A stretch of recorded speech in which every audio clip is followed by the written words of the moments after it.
There it is. Evening, everybody. How are we all doing tonight? What's going on? Mr. Tim Dube's back in the house. Although you did, so you were here the first guest appearance, physically here. Yep, I was in between you and Andrew. Yep. And you sounded like you were dying. Yeah, I was. I don't even remember what the hell was wrong with me other than probably just allergies, which is just an absolute curse that I bear every season. And this season's been no different with this crazy warm weather. I've been taking whatever, like I can't remember what it is. One of those, it's not I don't know, doesn't matter. One of like the three primary like once a day things, and Flonase every day just to get ahead of it. Yeah, it's you have to. Brutal. I hate it. I've gone through like 3 boxes of tissues at work in the last 2 weeks. They was like, "Are you okay?" I'm like, "No, I'm dying. Leave me alone." It's not supposed to be 80 in New Hampshire in November. No, and dude, it's nice. Like we all appreciate and enjoy it. But it seems like it's extremely hit or miss if it's helping the fishing. And it's like almost a 50-50 shot, except I've been out in 2 of the 3 of these random warming trends and I got my teeth kicked in those 2 times, but I saw a bunch of people catching tanks today. Yep. Yeah. I definitely saw some pictures on the old Facebook and Instagram, but I always like the worst days in the fall. Absolutely. Typically when it's very nice out, I just, it's a good day for a boat ride. Yeah, pretty much. Yep. One of my longtime subscribers, Lisa, she had won a raffle years ago. Jesus, that was like 3 years ago. During one of the live streams, I got to meet her in person. I've seen her at the shows. She's awesome.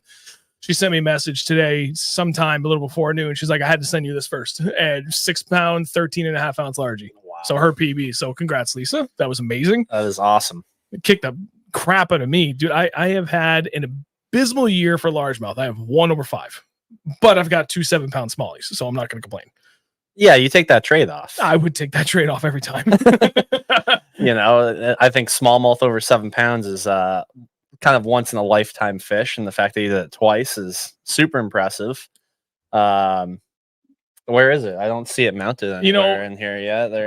It's still funny. Taxidermy. I mean, so obviously I couldn't keep it because it was during Canadian early season opener on St. Lawrence, and I was like, I'm going to get a replica of it made. And I realized I totally forgot to take like any measurements of it. And I was like, God damn, you know what? If I get like a 6 3/4, I'll do it.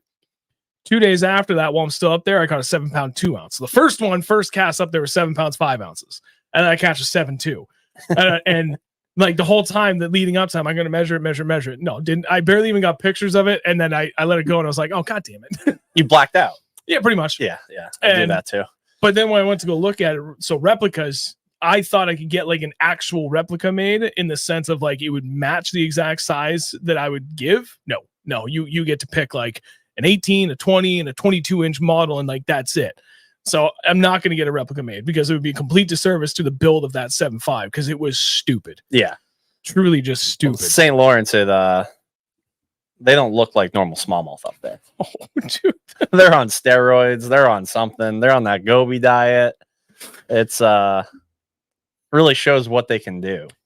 So out of everything we caught up there in that stretch, I had the 2 7s and I had 2 over 6 and 2 that were exactly 5.15. So just shy of 6. And I forgot how many other 5s we caught, but the 7s and the 6s, they remind me of like professional power lifters, not body lifters, power lifters that you can tell are like muscular, but they've got just a little pudge hiding everything. Like that's what those 7s looked like. Like you were just a grotesquely fat, powerful bastard. So it's like me. Yeah. Just a little pudge covering everything exactly. Up. Dad bought a smallmouth. That's funny. Yeah. So it was yeah, I don't know. It's just been a brutal year for largemouth, but I'm glad to see that other people are getting in on this year. So congrats for anybody that got out today. Actually, Alan Denise's nephew, he caught a 7 today too. Jeez. Yeah. Congrats, Eric. I don't know if you're here or not, but hell of a fish. David Roy, any bass addict, he went out there with Barry today and they crushed it. Bastards. I saw those pictures. Yep. I saw them. I took a gamble and I took last Friday off. And I will tell you after the show, you'll know exactly. I'm positive you've been here, and I know it has giant smallmouth in there. I'm like, gambling, and last minute, I'm like, I'm not going to work. I'm going to go fish. Largemouth or smallies? I can't figure out largemouth. I'm going to go smallies and gamble there. I caught 3 rats in the first hour, and then the next 5 hours, I split probably 2 of those 5 hours just like blind fishing. Yeah. And then the last 3 hours, like just F this, I'm dedicating to scope and I'm going to go chase these fish. And that's all I did for 3 hours was chase fish that would either chase the A-rig or chase a minnow. And that was it. But they would never bite for 3 straight. It was too nice out. Dude, it was. It's too nice out. Well, turns out my buddy Jake Angulis was there on Tuesday. So 3 days before me, and the water was 52. When I left, it was 57. Yeah. I was like, okay, yep. I should have called him first. They don't like warming trends in the fall, from what in my experience. No, especially like at this kind of toe in the line temperature where it's like, I know I should be shallow because this is a nice water temp to be shallow, but I also know this time of the year I'm supposed to be going back out deep. So what am I doing? If they ever even go deep. Right. Then there's that. It's funny. Every fish that I caught was shallow, and every fish that I found was shallow. And I spent, probably about an hour-ish looking out deep. I'm like, okay, well, I can't get anything. I can see them all up shallow, but they're not biting. I'll go out deep. And I covered a lot of that water between idling around, trying to like mark schools of bait on my side imaging and down imaging and everything. And I saw them get on scope, look around. I didn't see a single big fish anywhere. And I couldn't call anything up with the A-rig either. But then I'm like, okay, screw it. I'll go back up shallow. And they were stacked. They just weren't biting. Yep. Yes. It's too nice out. That's why. Bastards. That's how it always goes. Oh, all right, man. Well, anyway, thank you for coming back. Appreciate it as always. Glad to be here. Yeah. You know, it's always good to come here. Milford, beautiful Milford, New Hampshire. It's not too shabby here. Down in the studio, and a lot has happened since the last time I was sitting here. Yeah, because I think the last time we had you on was end of June, sometime in June. And then work life for me got insane. And I wasn't even making videos, let alone trying to even keep up with the live streams for a little bit. So how did the end of the season? I mean, I know how the end of the season went because I was following very closely, but for everybody here, how'd the end of the season go? And I would also like to know not only highlights, and say this for the end, but I personally want to know your thoughts on Zona leaving too. Cause like, just from obviously an outsider looking in and watching it, like he was like the guy that made it. And Bass, if you're watching by any chance, I would love to interview for his position. So please just let me know who I got to contact and I'll make that happen.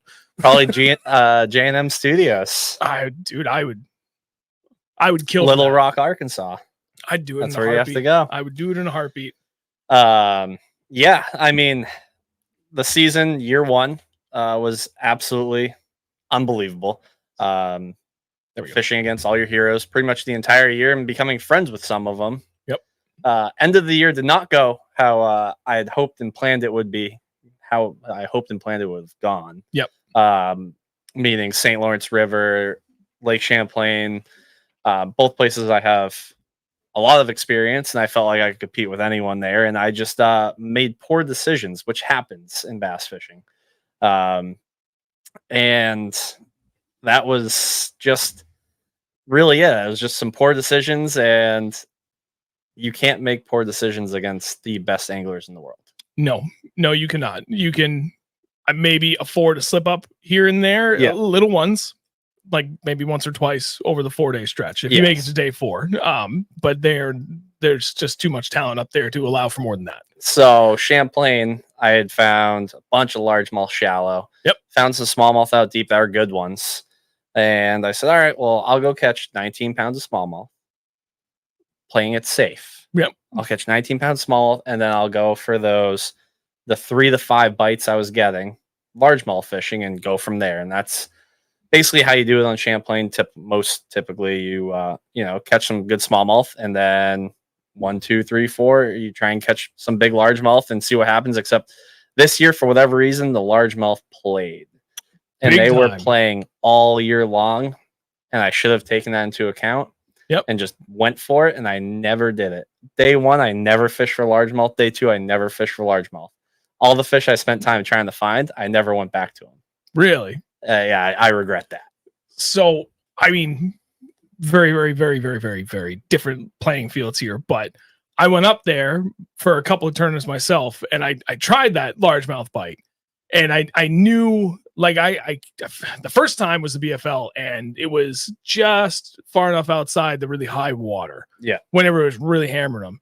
And I spent 2 days going to look for them up shallow, and I couldn't figure it out. And then I went really deep for smallmouth, and I couldn't figure that out. And it wasn't until literally the last few hours that I was like, it was that aha moment where the depth. I was like, okay, now I got them figured out. And shame on me for very piss poor execution and not having the right size leader on, because I broke off so many fish, dude, that got wrapped around boulders. It was not even funny. But then going back for subsequent tournaments, it was, I never could figure out the largemouth. And I know plenty of guys did. There was at least 6 spots that I was desperate to go fish. And literally every day of scouting and both days of the tournaments, there was 1 to 2 boats on every spot. And I'm not that competitive. Then I'm going to go jump on top of somebody, even though it's like kind of expected up there. But I was like, you know what? I'll try and make this work over here. Yep. That's how I roll too. Yeah. Just somebody's there. I'll hit it behind. I'll fish it after them. Yep. I'll go hit something else and roll back into it. Yeah. So I mean, kudos to you for figuring out that largemouth bite, because never going to it. So what was, I guess, what was it about the Champlain tournament that you decided, never mind, I'm just going to stick with smallies this whole time? Was it because you had the right schools? You were like confident you were getting that 22, 23 pound bag a day area? I was not catching 22, 23 of smallmouth. I was catching 20 to 21, and typically it was happening very quickly. Okay. So it was like the first 6 you catch, you cull one out and you're over 20 pounds.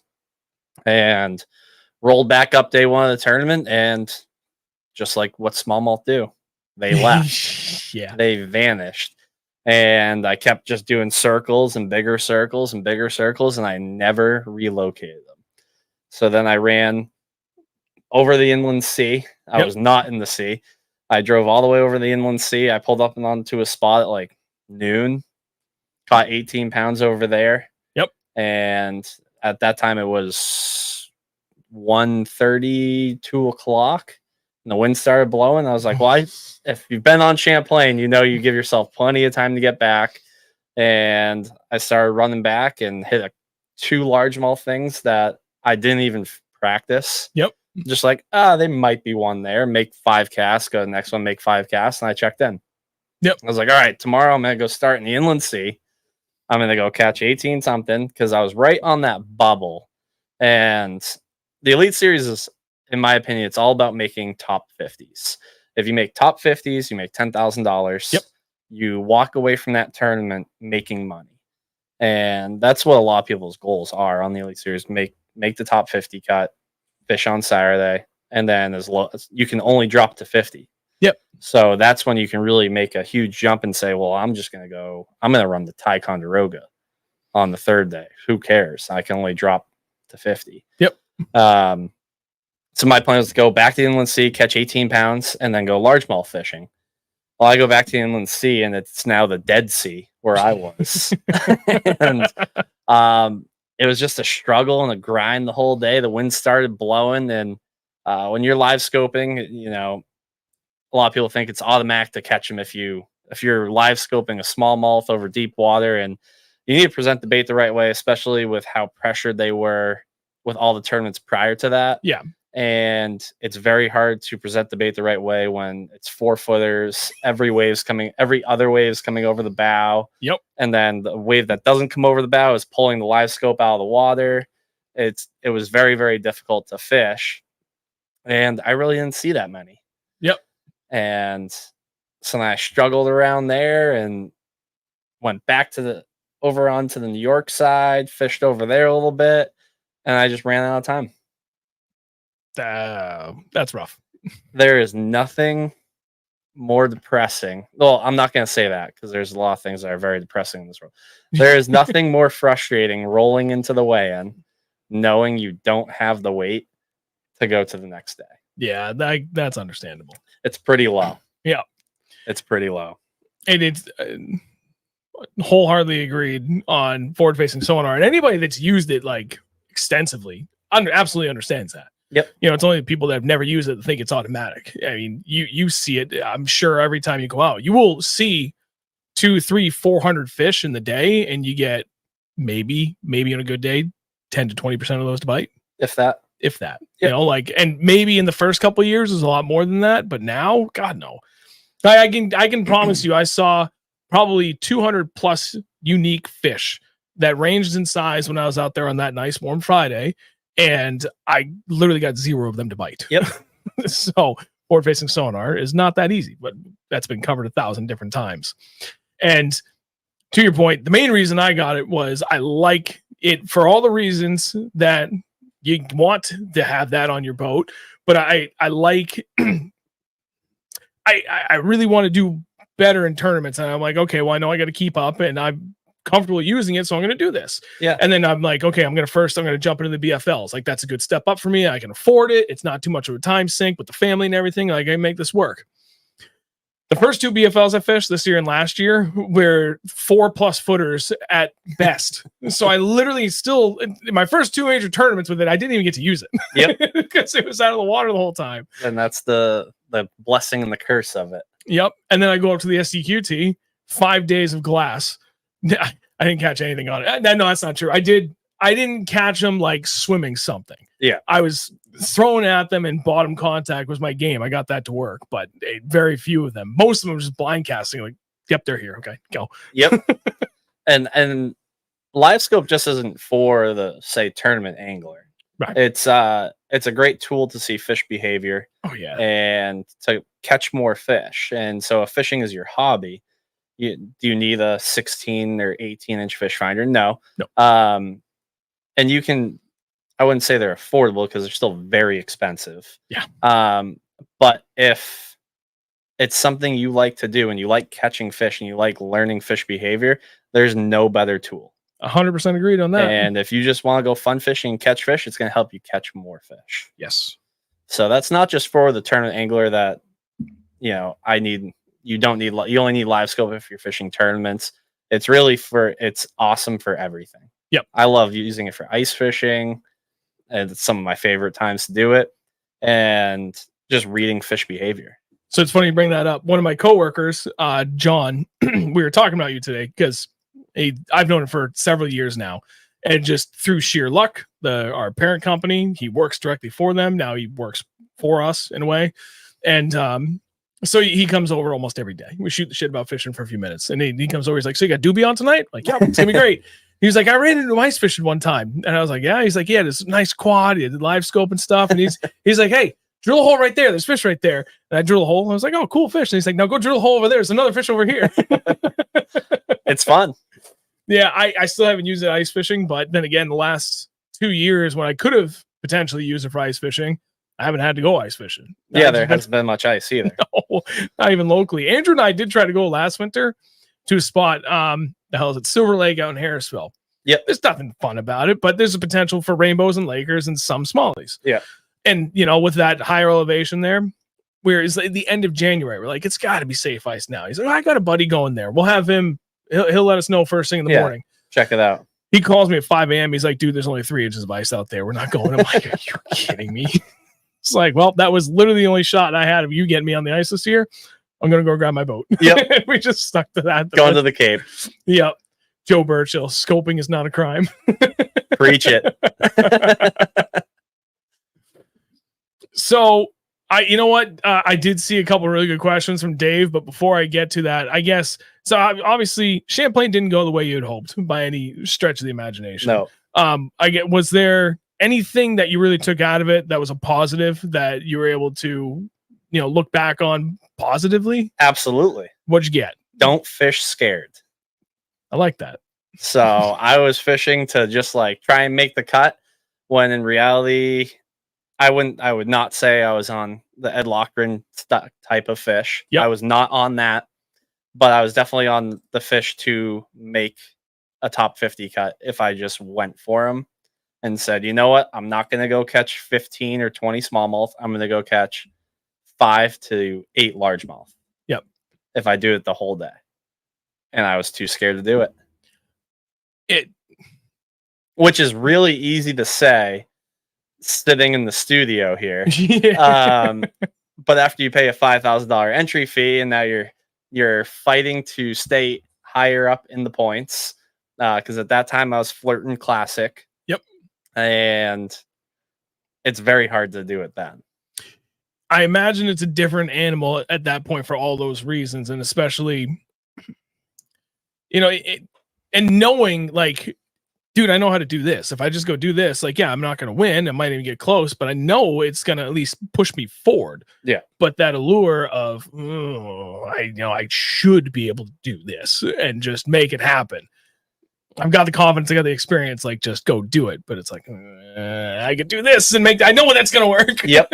Yeah. That was the biggest thing was just, I fished that tournament scared and I fished St. Lawrence scared in a way. Not as much on the St. Lawrence. Was the St. Lawrence the last event or no? Last event of the year. So before we cover that, let's cover a few more things. Actually, two things. One, for everybody that's here, thank you very much. Appreciate it as always. Do us a favor, drop us a like, whether you're watching Facebook, YouTube, doesn't matter. It helps immensely and appreciate you guys that do that. Anybody that shared the stream beforehand too, you guys are rock stars. Also appreciate that. More than anything, this Saturday, Bass Fishing Electronics Customer Appreciation Event. Mr. Dube will be there. Matt Becker is also coming. Yeah, Matt Becker. I'm excied to go hang out with Matt Becker. Yep. So it is going to be in Manchester, New Hampshire. I think it starts at 4 or 5. 5. Period and back room. Yeah. If you've never been there, you need to come to this. And the tickets are $25. Yep. And they're still on sale. If you go to my Instagram, there is a link. If you go to Bass Fishing Electronics on Facebook would probably be the easiest way. There's a link to the Eventbrite website where you can buy tickets for this. It's $25 a person, but it's not just to get you in the door. It's to get you food and raffle tickets. A lot of raffle tickets. And I believe there's going to be a 50-50 going on too. Ooh. So there's a lot going on. But you do have to buy a ticket beforehand. Yep. And like I said, Matt Becker's going to be there. I'm going to be there. The whole BFE crew is going to be there. I'll be there. Sean's going to be here. It's going to be a good time just hanging out. It's, the weekend day in November. Typically it's going to be cold and, not so nice out, which it's going to be cold. It's going to be very cold this Saturday evening. So come hang out in Manchester, and it's a cash bar if you want to drink, and it's chicken fingers and yeah, they have really good chicken fingers too. Tell you what, when we get into the discussion of the St. Lawrence, I will put the link to where you can buy the tickets there. I will say, so I know for when we did that big send off for you for that Mark and Mary Beth put together, that was amazing. And it's essentially going to be almost the same exact crew, I'm imagining. Maybe a couple of other random people that didn't make it to that, but that was a ton of fun. And it was a party. And what was there, 75 people at that? I think so. I think that's what we have to legally say is 75 people. It was, honest to God, it was awesome. And no brainer for me to show up to this. It's going to be fun. It's a great chance to get out and just hang out. Especially for me, being able to talk to so many of you guys through social media, but there was quite a few people I got to see and talk to in person that I either have never talked to in person or rarely get to. Like Joe Burchill is here in the chat. Perfect example. I rarely get to run into Joe. So it's nice to run into him because he's a wicked good dude. Sometimes. I fish with Joe Burchill in case no one knows that. We're good buddies. So. Yeah. I implore you, if you're interested, if you're even remotely on the fence, come on out. It's going to be a ton of fun. There's not that many tickets left though. So if you're going to do it again, last night, to buy the tickets is tonight. Just give me a few minutes. I'll put the link up there and make it easier for you all. And then, hopefully we'll see you guys there. But with that said, St. Lawrence River. So what happened? So we're going out of Waddington, which is 75 miles from the lake or so. It's a hike. And I thought, the mouth of the river wasn't far enough for me. So let's just go further. I was making 110 mile one-way run. Did you go out to Main Duck Island? I was flirting with it. Okay. I made that run the first year we went in my 19-foot Skeeter, and the whole way out is glass. I'm like, this is great. This is the game drive. This is awesome. And then on the way back, when the waves were really big and we couldn't see shore anywhere, this was stupid. Oh, yeah. It can change very quickly out there. But I had a late boat draw, so I had a long day. And I said, you know what? I'm going to send it. I found some good fish out there. And I went out there, and it happened really quickly. And I ended up catching number 22 and some change out there, which was good enough for mid-20s. Yep. Which is meaning you just beat 80 of the best fishermen in the world. So that's a small victory. And I was like, all right, I saw plenty of fish. They bit pretty much right away. It was really quick. I'm going to go do it again. And there was one other boat in my area, and I wasn't worried because I know him. I've talked to him.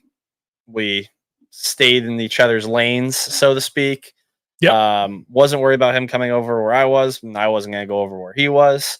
And we both roll out there day 2, and they don't bite, which happens on the St. Lawrence River, Lake Ontario.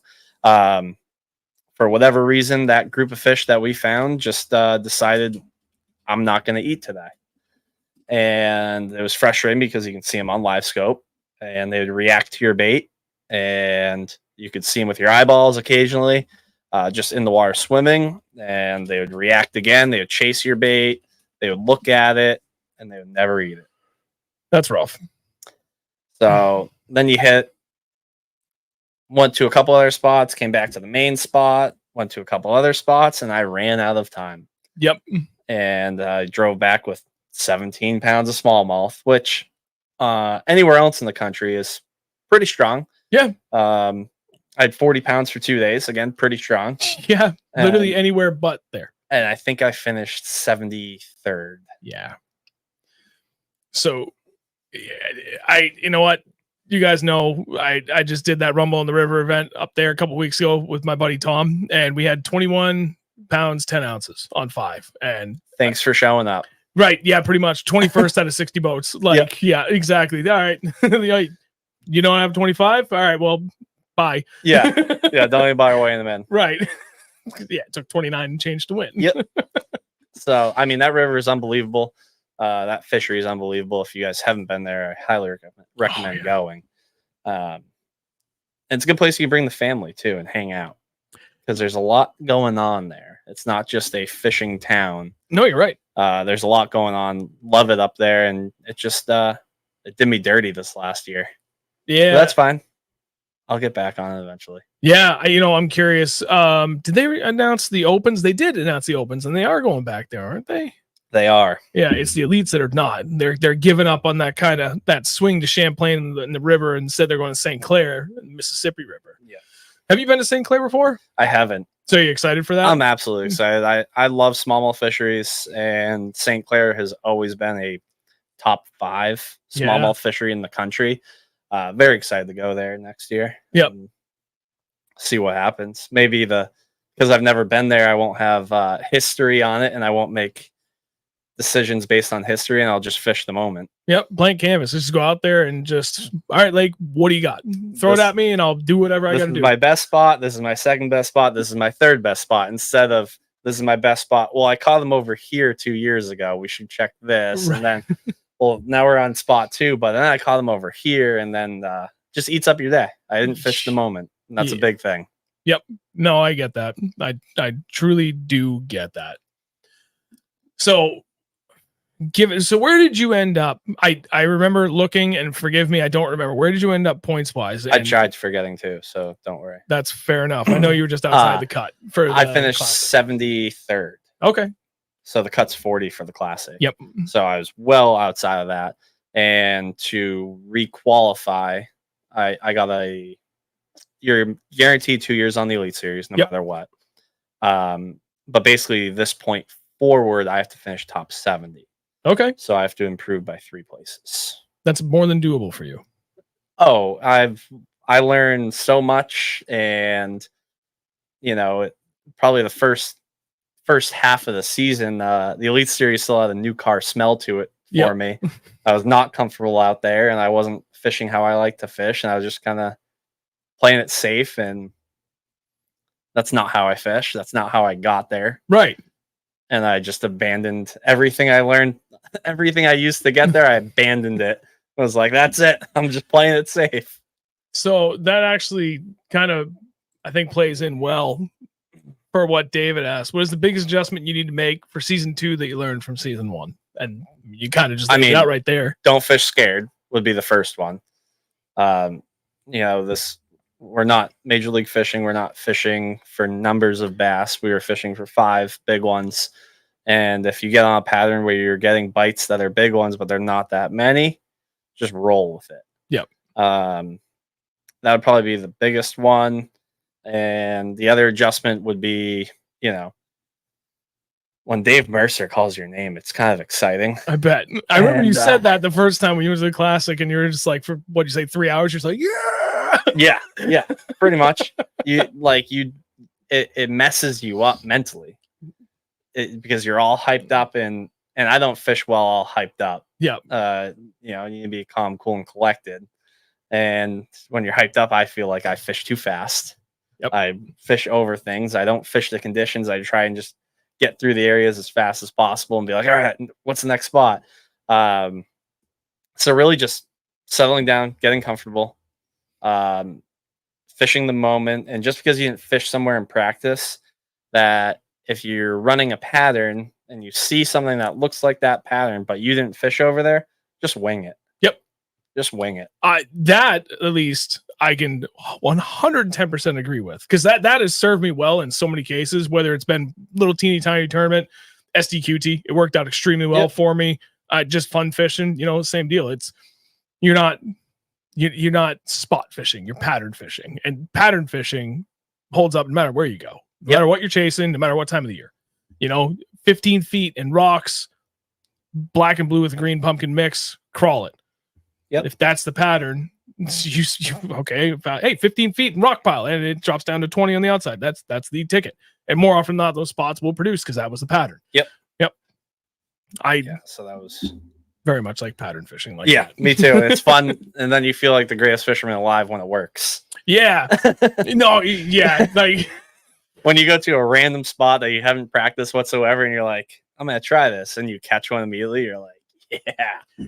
Dude, my first 2 days of scouting for the STQT, like I learned all my lessons from month before the BFL, and I'd gone up there in between with Andrew, and I'm like, okay, they're definitely still shallow. We get there, launch the boat, water temp, stay the same. Like, okay, I'm going to go for like 10 to 20. We're going to start there. And I'm pretty sure they're going to bite this. And the one thing I threw was a little different was a swing head. I know typically that time of the year it can play. Yeah. And first spot, sniper, drop shot, I'm like, swing head. Boom, 4. I'm like, okay. All right. Well, I already marked like 30 other spots like this. Let's go over there. Run to the second spot. Swing head. Boom. Another 3.5. And then drop shot. Another one, almost 4. I'm like, okay, this is like way too good. I feel like a champ. And then we ran almost all 30 spots in that day and a half and caught 1 or 2, and they were all great quality fish every single time. Just following that pattern to a T. Yep. It's like 10 to 20 feet. A mix of rock and light vegetation that drops off to like 20 to 30 on the outside. Yep. Literally every spot we hit, it was like money. And then come Derby day, it got really hot and it got really, really calm, and my fish just stopped biting a little bit. I could still see them. The little bastards just stopped biting. Yeah. They could see you. They could. I was so mad. Even really stay in water. I was watching them run away from me. Get back here. But to your point, yeah, I know exactly what you mean. You get that pattern going, and you're just like, it almost feels like it's automatic. Yep. And that confidence that you get from it too, to roll up into that spot, you do it 1, 2, 3 times in a row. All of a sudden, it's like, you know what? I know just all the confidence in the world, whether or not there's fish or not there. Like I just can feel it in my bones that this is going to work, and I'm going to get something right here. I mean, most of fishing is between the ears. 100%. I think it's like, it is a mental sport. So when you go fishing and you're fishing a tournament, you have to go in with a clear head, and you have to be positive on your decisions. Yes. And then when you start second guessing your decisions, that's when now you're not casting as accurately, or you're rushing, or something happens. It's the rushing that I find I always fall victim to first, and it doesn't register right away. Yeah. When whatever that doubt creeps in, and then you go without even a bite, or you lose a fish after a stretch of no bites, and then next thing you know, like, do I even remember the last 20 casts I just did? And then you look down and it's 45 minutes later. Yep. You're like, oh man, we gotta go. Yeah. I call that the wheels falling off the bus. Yeah, and it's letting the devil win. Yeah, but you can put the wheels back on the bus when you realize it. Yes, you can. That it's going downhill. Yep. And that's a key thing. Yeah. So what would, you know what, let me drop this one. I'm trying to think how I want to phrase this question. What was, I guess, the best method for you to maintain your focus at times where you felt like it? Okay, this is not going the way I thought, and I can feel myself drifting down a very wrong mental path. Not to say like, I don't know how else to explain it like that. That sounds like way worse than the way I'm intending it to. So like if I go like to spot 1, 2, 3 and don't catch a bass. Yeah. And now it's say 10 o'clock and the 3 hours of your day are gone and you have 0 fish. Yeah. I typically roll back to spot 1. Yeah. And just, that all right, I'll sit down, I'll drink a Gatorade and just take like a 3 to 5 minute of doing nothing. And then stand back up, change your attitude when you're sitting down drinking a Gatorade or eating a candy bar or something. Yep. And then either completely changing or saying, you know what, I rushed that. I need to go back through it. That's perfect. And that is the biggest. But that's the decision making right there. Either go to something completely new or roll back to spot number 1. Yep. But when I'm practicing, this year especially, a lot more down South Lakes. Yep. Everything was kind of new. I would always like keep tabs when I would catch a fish and where I would catch it, like what time. So I caught, I pulled up on the spot at 10 o'clock and there were 300 bass on it and I caught them. Versus now I showed up at 6:30 a.m. and I can't catch anything. Yeah. So I would always make sure if I caught a big fish in an area at a certain time that I'd be rolling back through that area around that time. Yep. Makes sense. And then you fish the TVA or you fish lakes that pull current or generate power. It just adds a whole nother dynamic to it because you could fish the number 1 spot on the whole lake and do not catch a bass because they're not pulling water. Yep. And you come back an hour after they start pulling water and catch 25 pounds. That's amazing. But yeah. It's just, and then they can reverse on you, which that happened on Wheeler with me.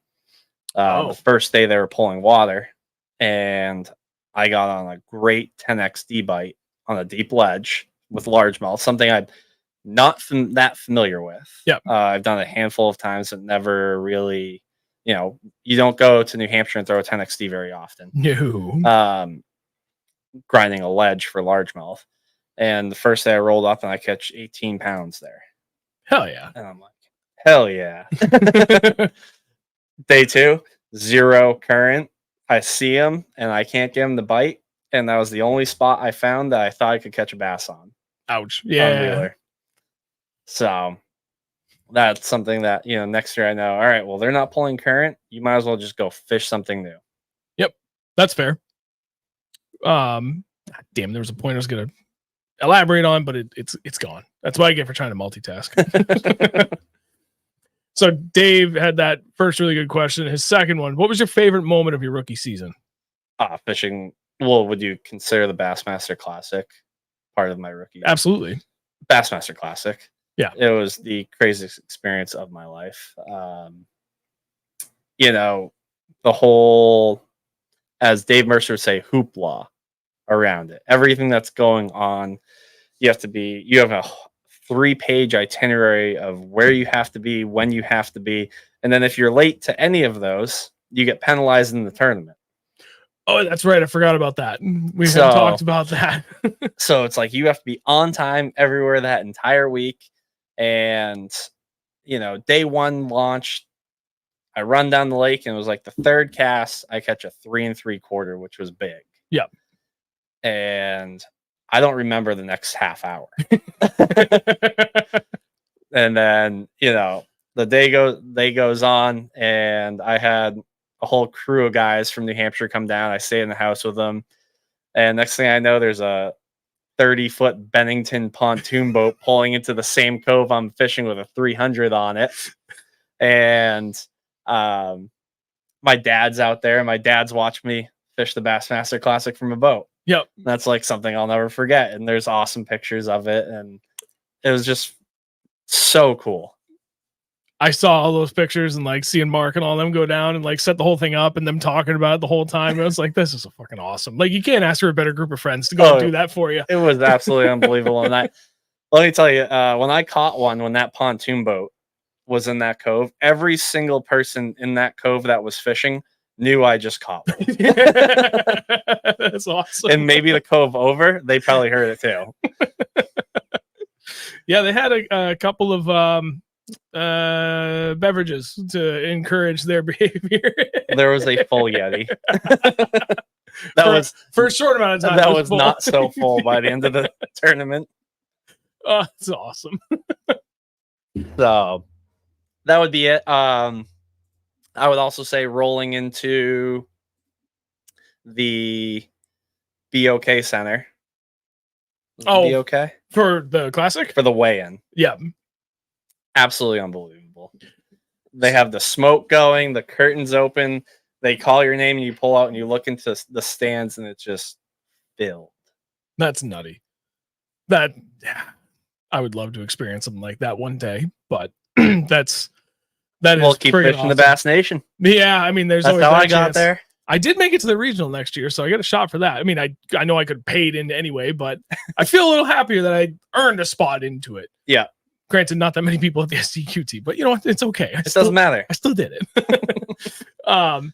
Yeah, it was funny because I didn't realize how far of a drive that was. Because I know your dad met up, so helping in a way, and he was telling me about everything you had to do, and it was a 90-minute drive from the lake to the friggin' the arena to the weigh-in. That's insane. So how does that work with fish care? Because like that's a whole different animal where you're gonna make sure everything's working perfect. So you pull the boat out of the water and you put them on the live wells on recirculate. Yep.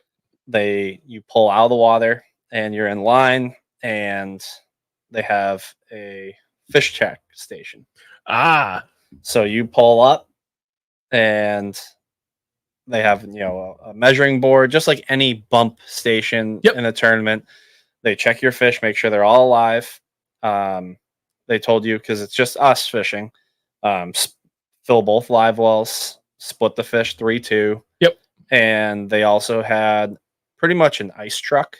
Oh, okay. And we put a bag of ice in each live well to keep it cool, threw some G-juice in both sides, and drove down the road on recirculate.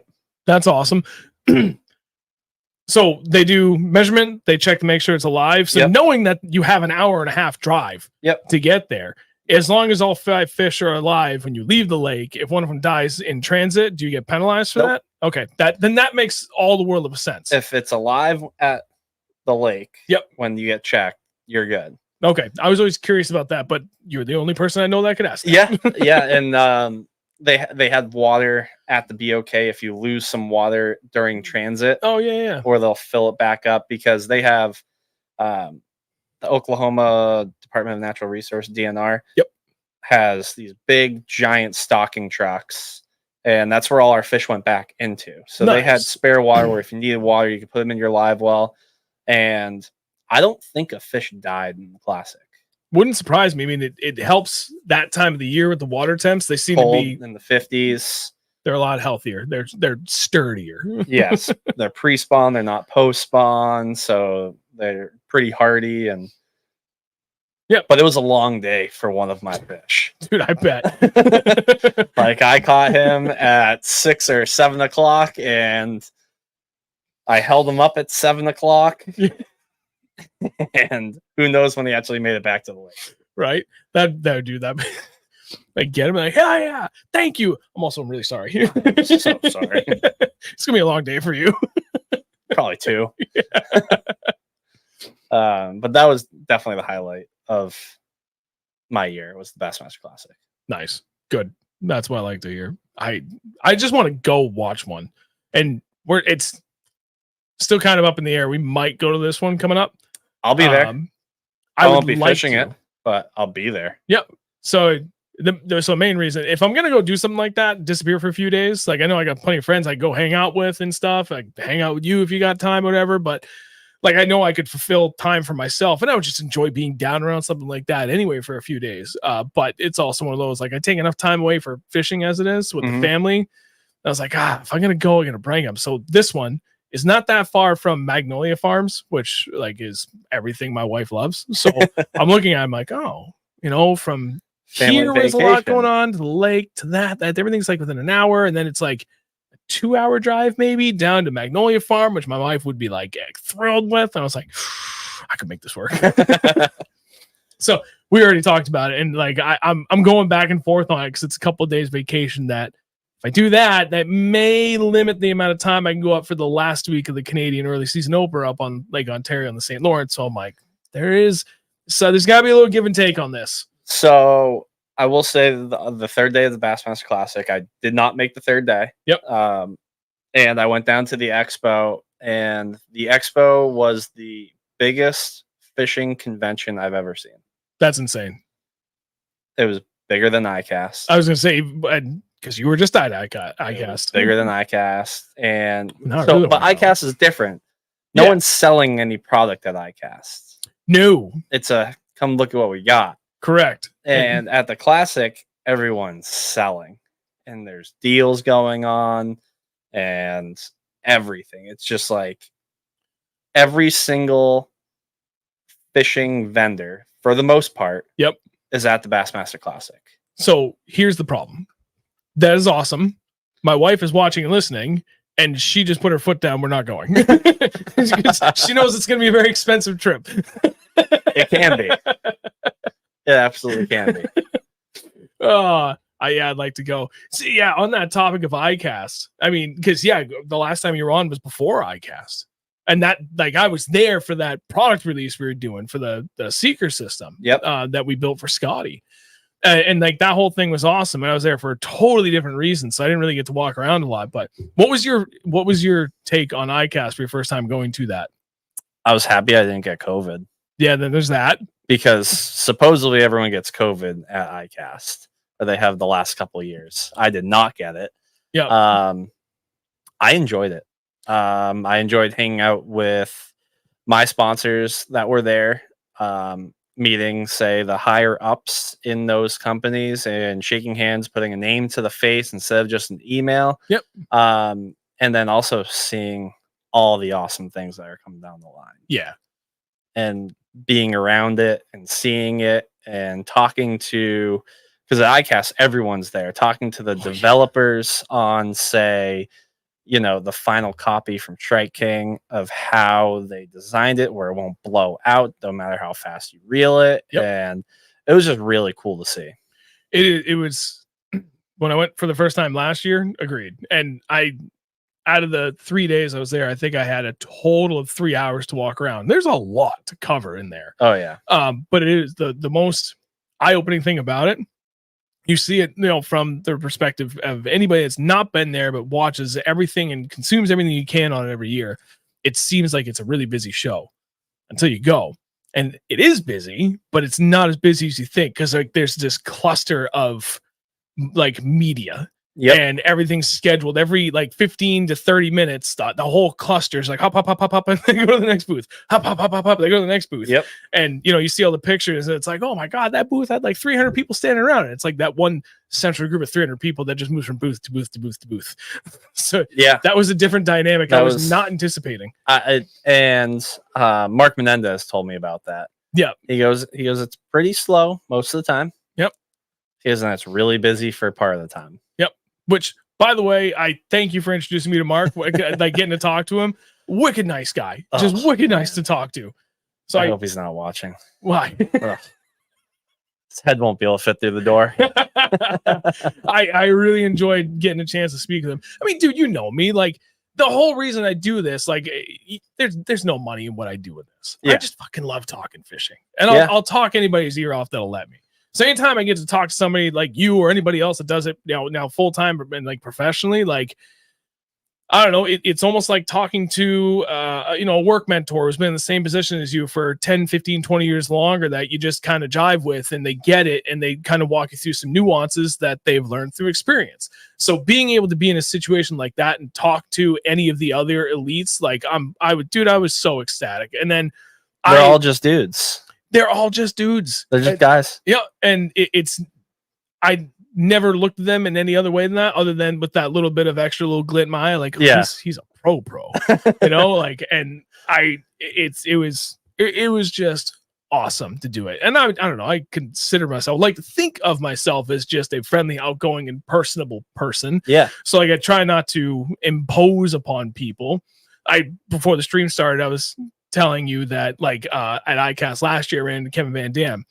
And I couldn't stop myself beyond just going up. Hi, Kevin. My name's Sean. I'm not going to take any time. I just want to say hi.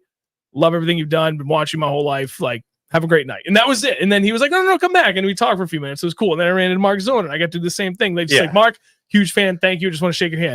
And he's like, well, hang on. And we sat there and shot the shit for like almost like 10 minutes in the parking lot. It was great. I will geek out with fishing with anybody, and I will love every single second because I fucking love this sport. Absolutely. I mean, it's an awesome sport, and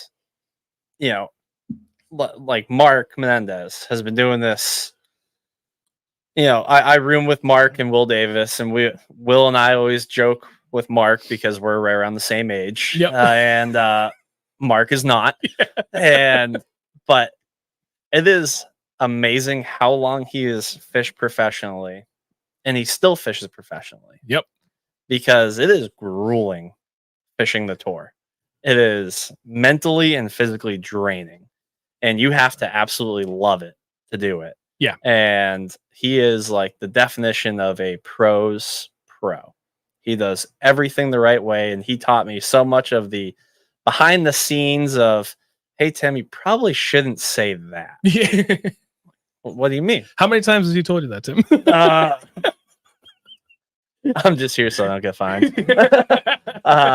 But he really did teach me a lot. I hope he is watching, but it was awesome just to see the professional side of the behind the scenes of professional fishing. Yeah, that is awesome. I'm looking forward to going back to that next year, because we got another product we're launching next year too. So I have another reason to go back to ICAST. So I'll be there. Yep. I look forward to it. That was funny. The funniest thing, by the way, I walked out of the bathroom right before the plane. I'm like, Tim. Oh yeah, ICAST. Tim. And we ended up catching the same flight down there. Yep. Sat together on the way down, and I think that was the first flight I didn't listen to any music the entire time. Same. If any flight, I either read a whole book, or I more often than not in the last like probably 4 or 5 years, most of my flights have been solo. So I usually watch one of the Lord of the Rings movies, which is always awesome, because it's like, you met my kids earlier, like 12 and 7. They're great, love them to death, but do you know how hard it is to get time to watch a 3.5 to 4 hour movie uninterrupted? And that's a movie that we're not screwing around. You can't look away. I need to be left alone, no interruptions, and immerse. Absolutely. So usually on the plane, I get some really nice headphones, and I just like block out the rest of the world. I'm like, yeah. And you're on my flight, and I was like, this is gonna be fun. And it was fun. It was fun. My boss Jen liked you a lot too. Yeah, she's awesome. Yeah, she's great. It was funny as hell too. A couple nights later, she gets her martini with the what was it? The dirty martini with the 3 olives. I said 3 olives or 2 olives. Yeah, and I was curious. Like we're all talking that sushi place, and she taps me. She's like holding up her friggin' toothpick with. She's like, "Can you send a picture? I got 3 olives."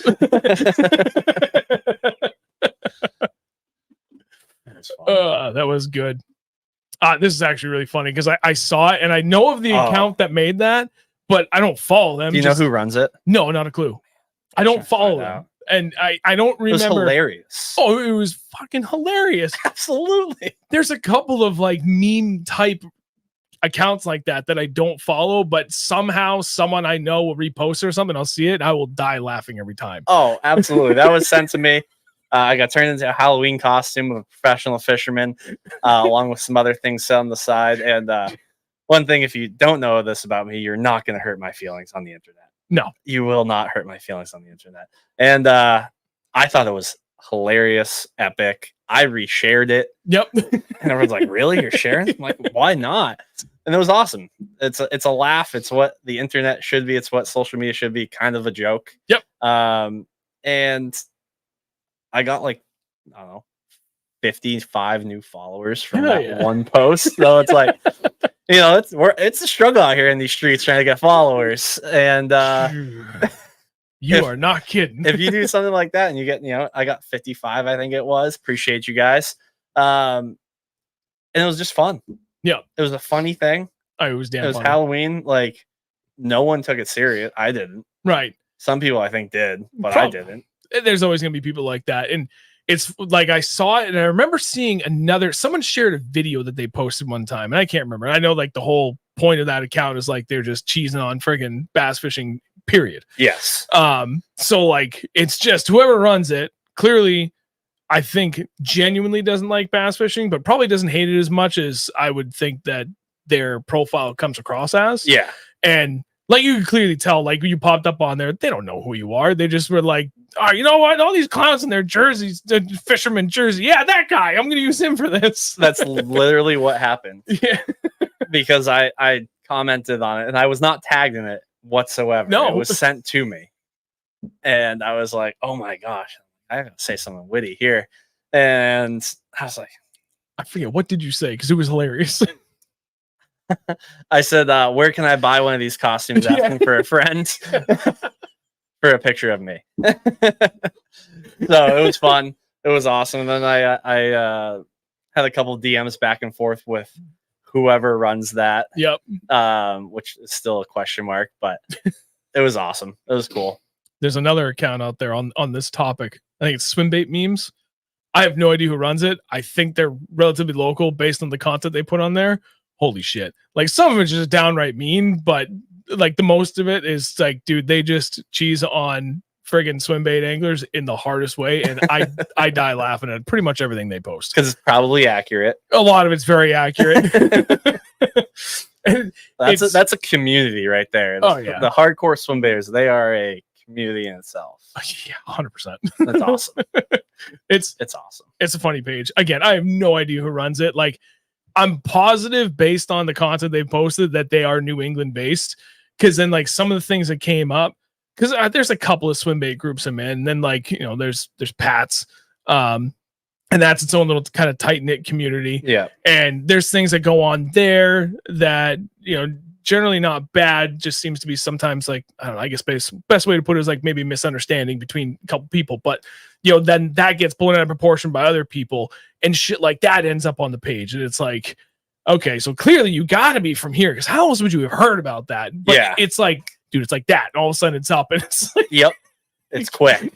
You can't help but laugh. Some of the things they've said is just funny. Oh, all right. Anyway, let's I didn't realize it's already 9 o'clock. Let's turn to 2025. I know you got a lot in the works, and I'm not going to ask you to share anything that you're not ready to, or things are, you know, need to be hammered out or whatever. But so based on what you are comfortable with and or ready to share, what have you got going on for next year, aside just from general prep for the year? Okay. I mean, I bought a new truck.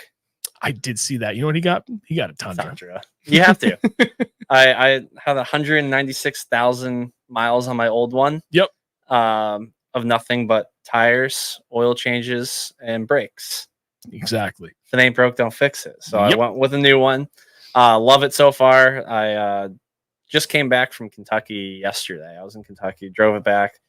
Got like 6.5 hours on one tank of gas. Pretty epic. It is nice. I have my new boat showing up December 2nd-ish.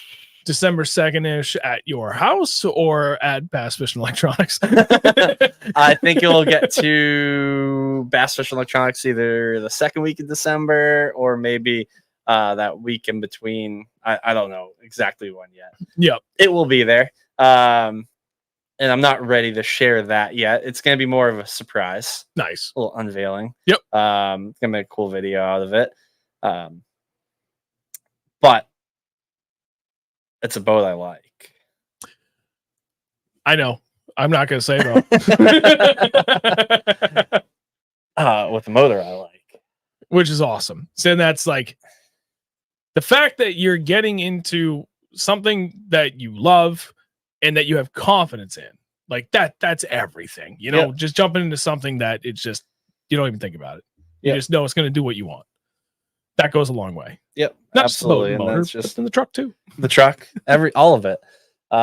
So it's coming with just a boat, motor, jack plate, and trailer. Yep, those are the only things that are on the boat. That's awesome. And then I'm bringing up the Bass Fish Electronics, and I'll let Brian, Steve, all those guys up there do their work. Yep. So you know it's going to be done right. It's going to be done. It's going to be done right. It's going to be done quickly. And the best part is I'm not the one doing it. Right. That is the best part about Bass Fish Electronics. Like, you don't have to worry about anything. No. You just drop the boat off and you drive away. Yep. Potentially stupid question. Are you using anything from last year, like trolling motor electronics or anything, or is everything 100% brand new going into this? I'm using 2 screens from the Elite Series now has a 55-inch limit. Yep. A 1 live scope limit, and that's it. And the live scope has to be on the trolling motor shaft. Yes. No more separate turrets. No more separate turrets. So I can't run my powertrain turret anymore. And I can't run the live scope off the back, which, if that's legal in the tournaments you are fishing, I highly recommend it.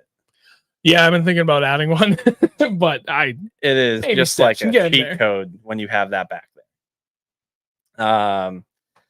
So I'm using 2 of the screens that I had last year. I'm using my 16-inch Garmin. Yep.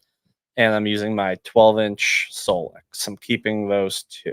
Nice. Both on the bow? Nope. So my setup this upcoming year, as far as electronics, I'll spill the beans on that. Okay. I'm going to be running a Garmin 1243 at the console and then a Solex 12 at the console. The reason why I went with 2 screens instead of 1, because I would love to run just a single 16-inch unit there, but to have redundancy. Correct. Where if one screen broke or went out, I'm not just looking, you're not dead in the water. I'm not looking to the front on the bow to see where I'm going. Right. So that's why I went to 2 screens there. Up on the bow, 1643 Garmin, 16-inch fish finder when you were live scoping. Yep. Is very beneficial if you have the means to do it. I can guarantee you it is worth it. It is glorious. I got an HDS 16 and it's like you stand up there like, this is dumb. This is great. This is dumb, but this is great. Yes. I can see everything. And then I'll have a 15-inch Solex underneath it. Ooh. So the Garmin will just be forward facing, and then the 15-inch Solex will be 360 with a slice of map. Nice. Yeah, that's perfect. It's funny. It's funny you bring that up because I have a Helix 9 that I literally just used for my 360. But the way I use it, like I could put a slice of map on there, and I know, especially up here in New England, like Navionics is great, but there's definitely some holes in it. So I was like, shit, I should just buy a Lake Master card and put it in there. That way, I redundancy, right? Redundancy. You know, no matter where I go, I'm gonna have a map that's gonna have me covered. And I know I can't mark anything on the Lake Master, but that's okay. It'll still tell me where I need to be. Yeah, and I can still mark that on my Lowrance or my Navionics, and it might not look like anything. It doesn't matter. As long as I have the waypoint, it doesn't matter. Doesn't matter. Yeah. And yeah, I like the idea of the redundancy at the helm is very, very key, because rarely does anything like that tend to break anyway, unless, you know, you're running in really rough water, something just kind of dramatic happens to software or something, just something. Yep. And I thought, like, I know quite a few people that have either 15 or 16 and that's it at the helm. And I was like, oh man, I've got my 16 up front. Maybe I'll put that at the helm and I'll get 2 12s, because I'd like to put one, like the active target 2 on my turret, and then put my active target 1 that I currently have on the trolling motor and like run that. Best of both worlds. Yeah. But then I was like, I don't really want just the one there, because for that same reason, if that dies, I mean, I could pull one and move things around, but it's not going to be that easy.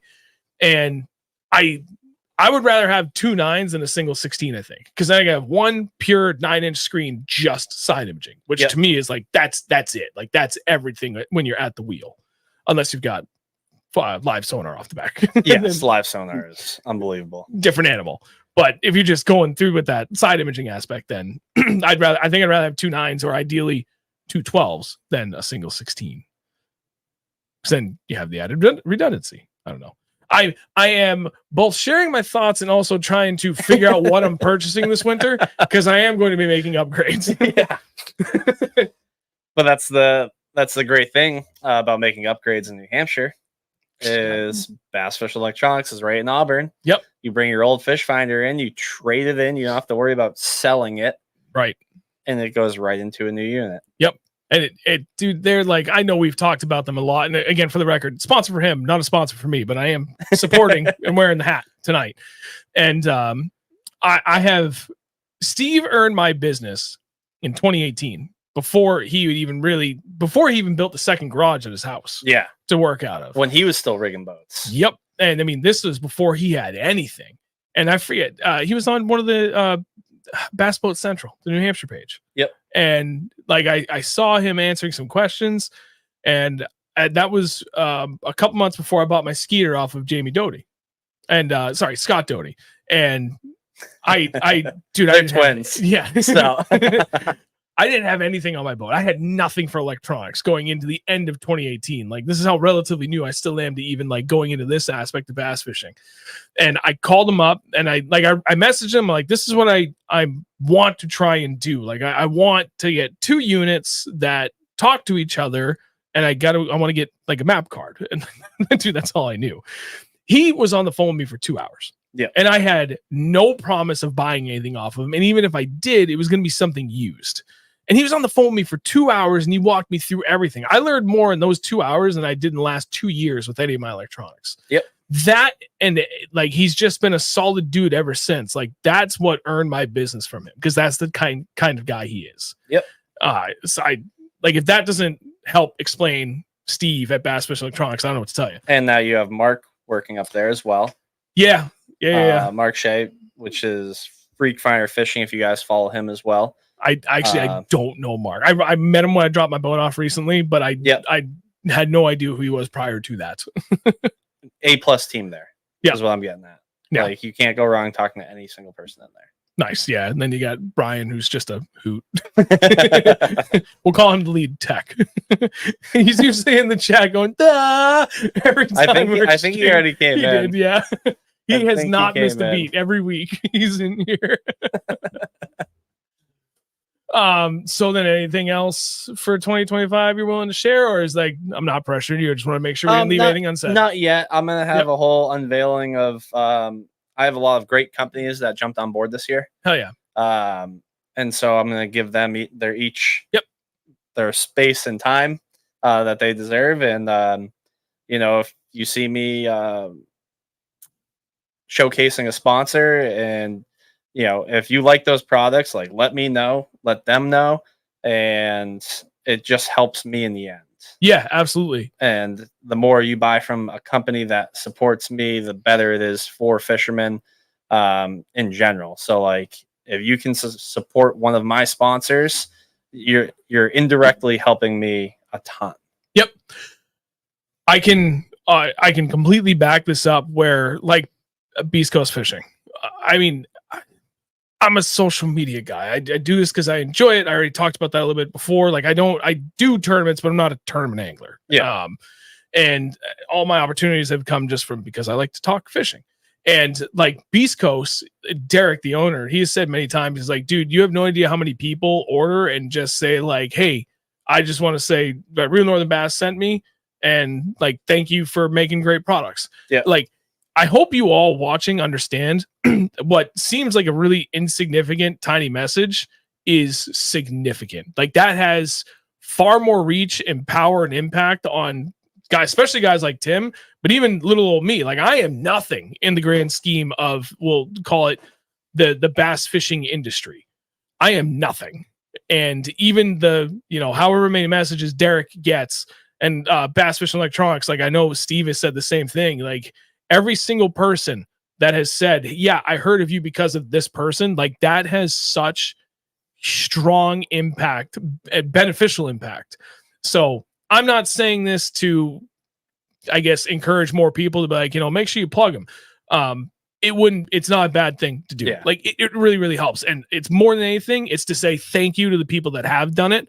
Cause for me, I didn't know or think it really mattered how much even the impact that I was having just to have just that, you know what, Tim sent me, people Yeah, are just like, awesome. hell yeah. And the sponsors, like it matters. It greatly, greatly matters. So I guess just food for thought next time you guys are making an order on anything. Help the man out. Help out everybody. It doesn't matter doesn't matter what you're buying or where it came from. It's the equivalent of an attaboy at work. Yep. You get something done and you had a little help on the way, and you tell your boss is like, you know what, great job of that. You're like, oh yeah, thank you. My buddy Joe gave me help on this aspect of it. Then like that has incredible benefits as well. Like that has far-reaching impacts. It's the same deal in this case. Yep, same thing. Not sure how else I could particularly articulate that without starting to repeat myself, but you get the gist of it. What did you just say? Andrew, y'all the reason why I have an endless supply of flipping delights. Alec, you're you more can than never nothing, have Sean. too many. No, oh my God. We went up for that rumble on the river, and I was getting desperately low on some of the MB Sexy Melon snipers. And you know how it is up there. Even Champlain alone can be pretty brutal because all the damn zebra mussels and like all that ledge. So going up there knowing it was going to be a jig deal, I think I bought 40 snipers and anticipating I was going to lose like 20. I didn't lose a single jig that day, which was awesome. But I was like, do you really need all these? And I'm like, a good one. I was like, no, I definitely do because it's St. Lawrence and I'm going to go to Champlain after. And trust me, I'm not going to have anybody get back. I get back. I'm like, I didn't lose a single one. She's like, so you didn't need to buy that many. I'm like, they don't go bad. Exactly. So like baits don't go bad. Because that one of those next trips up there, I'm going to lose 15 to 20 of those jigs. Oh, yeah. Just the worst possible scenarios of just breaking line or getting hung up or everything. Yep. I could have a day like I did at my BFL where I lost like 15 friggin' snipers that day. You know what the problem was with that? I was fishing up north on the New York side. The wind was horrific. And I found this nice, sexy, kind of rocky area. And I was a half-ounce sniper. I was casting it into the wind. But I was on the current side. And it's not that deep up there when you get really kind of higher up. Yeah. But between what current was coming through and the wind driving with it, half-ounce sniper on it's a 7.2 medium heavy fast rod. Bomb it. Like even 150 feet into the wind. And I'd go to drag it and I could never quite feel it. And I go to reel it on my slack. Next thing I know, my jig is at my feet. And I'm like, holy hell, this is ripping. So I had to throw it down against the wind and the current. And because there was so much waves and wind and everything pulling against it, I couldn't feel the smallmouth biting it. And I was only getting them in the rocks. So they were biting it and going around the rock. And I go to lean, I can feel it go. Yep. I did that way too many times that day. Bothered me. It is what it is. There was one more question. I'm going to let you read it before I put it up because I don't want to put it up. Okay, I'll go for it. So, David Roy, ND Bass Addict. Tim, what are your thoughts on the no entry fee and changes in payouts? Does that benefit or hurt the elite anglers? I texted you when I only saw the first portion and I didn't see the financial impact after. And I almost texted you back like, my bad, because that's not what I thought it was going to be. Well, I could be like Marshawn Lynch during the Super Bowl. Yeah. I'm just here so I don't get fined. No, so thoughts on the no entry fee. I think it's a step in the right direction. Yep. It's what it should be happening. Yep. At the highest level of any sport, you shouldn't be playing with your own money. You should be getting paid for it. Correct. Now, granted, we're not the NBA. Right. We're not, the master, the PGA Tour. So when you took our $4.5 million of entry fees out, Bass added in another $200,000, then that's the payout. Yep. And I'm not going to bash Bass whatsoever. Everything I do, I think they have the right intentions for the overall well-being of anglers because, bass fishermen like to complain a lot. Yep. And I just see it as, if everyone's happy on the Elite Series, those are the least amount of complaints. And I think it was just, like I said, I think it was they had the best intentions. However, the way the payout is based now, a lot of people will lose money next year. Yep. And so that has a lot of anglers very upset. And that's just fact. That is factual. That is not me saying anything. No, you're bad. right. I saw the spreadsheets. And, there's been 100 videos of all the spreadsheets of who makes money with this new format. And it actually, a lot of people who do poorly get rewarded by the no entry fees. Yep. So, I mean, it's a huge relief not having that $45,000 cloud following you around. Yep. But the downside is now a top 50, you're not making money. Right. And then they cut it to, so it's 40 people. Top 40s now make the third day. So now to make a third day, which was hard enough at 50, it's even harder because now you're trying to beat 60 of the world's best anglers. Yep. And then if you finish 40th, you make $500. So I will ask, do not tell me anything you're not supposed to. I will just ask, and if leave it a no comment if it's even towing the line. Has there been any additional conversations internally that cannot be released publicly yet as to potential next steps or the actual next steps they're taking, assuming Bass's growth over the next year or two per se? There has not been any follow-up communication. Okay. And what I think is also upsetting a lot of anglers was there was no communication prior. So that was going to be my other question. And that is significant for the fact that I agree with you. I think this is good intentions. Great intentions. Step in the right direction. Absolutely. And I can see it going one of two ways. Had they talked prior, or maybe they mulled over a couple of different options for this. And one of those options I would be willing to bet money on that they explore one of the options of maybe we just have it for this year. Or maybe it's a 3-year step down plan where we work towards that with the intent of continuing to grow the organization and the sport as a whole on a bigger stage and get more sponsorship revenue and everything. And we can eventually work towards that goal without completely cutting out the winnings potentials for everybody. Yes. I would not be the least bit surprised if all that happened at that highest level where the decision makers are. But on the other hand, I can also think I could see the reasoning and rationale behind let's just cut the head off and get this over with now. And understanding that it is going to be a little rough for a portion of people for the next year or two.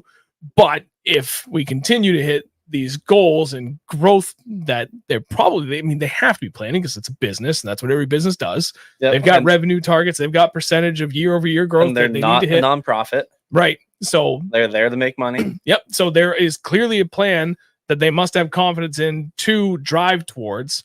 And a decision was likely made where it was like, we could step it down maybe next year or two, or let's just get it over with. Yeah. And then really just drive towards that point of, because they're right. You guys paying in detracts from it being considered a professional sport. That is from an outsider looking in. Yeah. And now that you're not paying in, you can truly be called professional anglers. Yeah. Not to say that you weren't before, but that aspect of paying into it does detract from that in a little bit. And I think a lot of people agreed with that to an extent, but because that's kind of the definition of being a professional, right? You are being paid to do something. Yes. But if you're paying in to do it at the same time, like how much professional is there? Like where do you draw the line? You're still professional anglers, but now in the grand world, the scheme of professional sports, you are truly amongst the pros.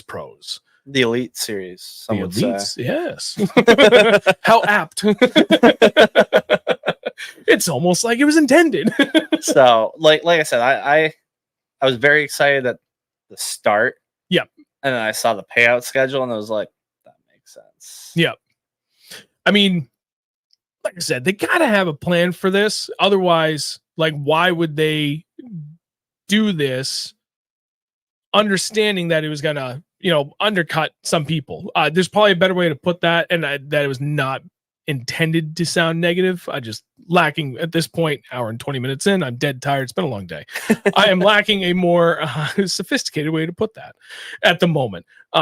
There's got to be a plan. I mean, the fact that now they have expanded coverage on Fox coming up for this year. They already had expanded coverage for 2024. It's expanding further for 2025.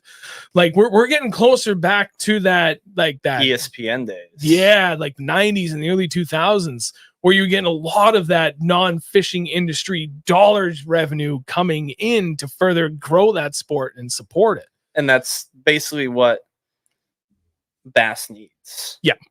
Is to have 2 or 3 non-endemic outside companies come in and be like, we're going to sponsor this whole trail. Yep. And then all our payouts come back. Right. I can see it coming. I agree, which is why I'm not, pitchforking or anything like that. Like it is what it is. I will still fish the Elite Series next year. Yep. I look forward to fishing the Elite Series. I'm very thankful for what a lot of people do there. Yep.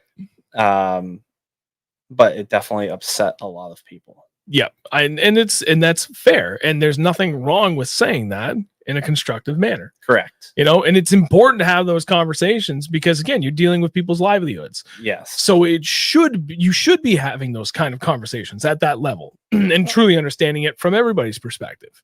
That's the way a professional organization should be run, regardless of what the industry is. It doesn't matter. Yeah. Like those conversations should be had. And if they can't be had or weren't had at some point, being open and embracive of having them even after the fact is still beneficial. Yes. So Jerry's still out. Yep. Bass, how am I doing? Can I take over for Zona? Did you get to talk to Zona a lot? I meant to ask you that earlier. Yeah, I talked to him at the Classic, and then I talked to him at ICAST. Nice. So, I saw him at dinner at ICAST on the way out, and I had to harass him for a couple minutes. I was in the Rather booth, losing Strike King, and he was over there, and I was like, he remembered me. I thought that was cool. That is awesome. I was like, on Cloud9 for a few hours after that? Absolutely. Yeah. Again, the great thing about, fishing the Elite Series is you're seeing all your childhood heroes. You're seeing the guys that have the YouTube channels that you've watched for years, and now you're fishing against them. Yeah. You're living out a lot of people's dreams. It's fun. It is fun, but don't get me wrong, it is a grind. Yeah. So I do know, for those watching, what is your least favorite thing? I know the answer. The least favorite thing about being an Elite Series pro? It's driving. Yeah. It's definitely driving. It's definitely driving. But the new truck makes it easier. So he literally bought the same exact truck I have. Same one. Toyota Tundra Limited Crew Max. I've got 34,000 miles on it now, and I've had it just a hair over 2 years. By the way, it was a 25,000 mile lease. I'm buying it out anyway, so I really don't care. Yeah. But I was like, that's like, I count how many trips I did to Champlain and Candlewood and who's, down to other places in Connecticut and the Cape. And I'm like, yeah, I can do that. I can do 25,000 miles. Yeah. Yeah. No, I hit 25,000 miles before 2 years. I'm supposed to have it 25,000 in 2.5 years. I was freaking out. I'm like, you know what? I don't care. I'm going to buy it out anyway. You're going to buy it. Doesn't matter. Just the deal that I was able to get on it was too good to be true. But at any rate, so hair over 2 years, 34,000 miles on it. Dude, I love that truck. It makes long drives up to like Champlain like nothing. Yeah. It's awesome. You're driving, you have the heated seat on for a little bit, then you turn the heated seat off, you put the cooled seat on. Dude, wait until you get into truly hot weather and you turn that cooled seat on after you get off the water. It's a feeling that I cannot quite describe, but boy, will you appreciate it. It's the undercarriage real nice. Yeah. That's funny. When the hell I got it in August, and I got it like in the middle of the work week. Yeah, it's the last day of August in 2022. So I got to play with it like the whole time. And we were supposed to, I got it the night of a stream night. So I canceled the stream last minute because it was last day of the month. And I got them hard on this. I got it for the same price that I was going to pay for an SR5 for a limited. But they still made money off of you. Oh yeah, I know they did, but just less. Yeah, I just know, like, I went in, I was happy with the price. I was going to get the SR5 for, and they called me like, we'd really like to move this limited, but it's got to be today. I'm like, oh, you're going to move it today, or I'm just going to buy that. Yeah. So at any rate, I got to play with it for a few days, and like it was kind of hot still. And put on that cooled seat. I was like, oh my god, that's something else. Game changer. So that first Sunday, we go fishing. Andrew and I, hot as hell, get in the truck and like windows down. He's like, I'm dying. I'm like, I didn't even say anything. I just reached over, clicked the button. And he's like, ooh. Oh, that's funny. Yeah.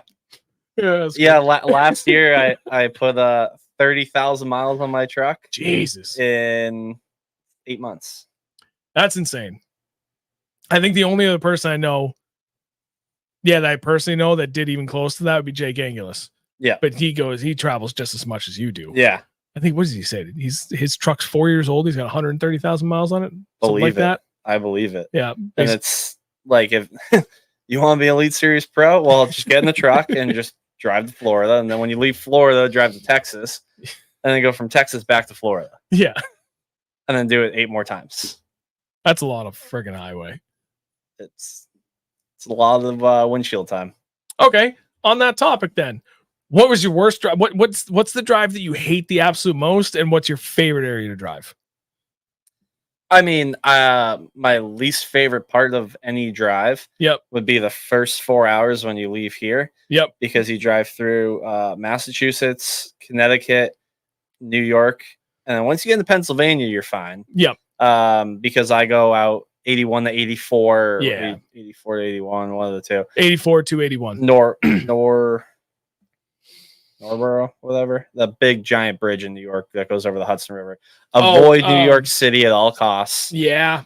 So I always go out that way. But you do have to drive through Hartford, Connecticut, and which is the worst. Watertown, Connecticut. Waterbury. Yeah. No. Is it Waterbury? It's Waterbury. Yeah. Because I was at a job for 10 years here in Milford, and their sister company was in Waterbury. Yeah. I had to go down there often. That drive. Yeah, not a good drive. And then it's like once you get out of there, it's the next worst part is Pennsylvania and deer running in front of your truck. Oh yeah. Then there's that. Something I don't think about very often up here, despite it being a regular kind of common occurrence. Way more deer down there. Yeah. So I'd say like my least favorite part of drive would be that Massachusetts, Connecticut, New York section. Yep. My favorite drive the whole year was leaving Toledo Bend and driving to Lake Fork. Really? What was it about it that was? I've never felt like I've been in an Indy 500 car race until that trip. The back roads in Texas are, 2-lane highway or whatever. Yep. No median, no nothing. And the speed limit is 85 miles an hour. Is it really? Yeah. Holy hell. Yeah. That's my kind of driving. It was pretty intense. So I'm usually towing my boat at 85 up 89 when I go. Yeah. And it's not like it's just a straight road. Like there are some turns. Yep.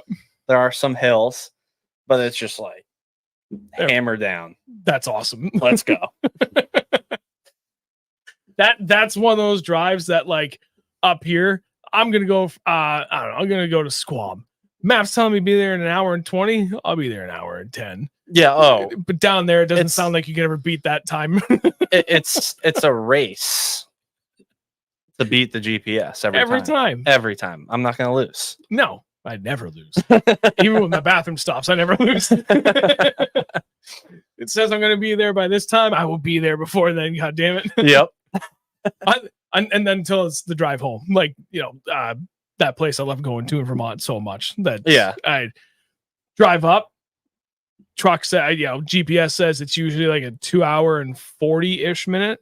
I usually make it like 2:20, a little less, because I'm doing like 15 to 20 over the whole way. On the ride home, whatever it says, I know I'm gonna add 5 to 10 minutes because I'm doing 5 to 10 under the whole way. There's just too many. It's trying to stay awake.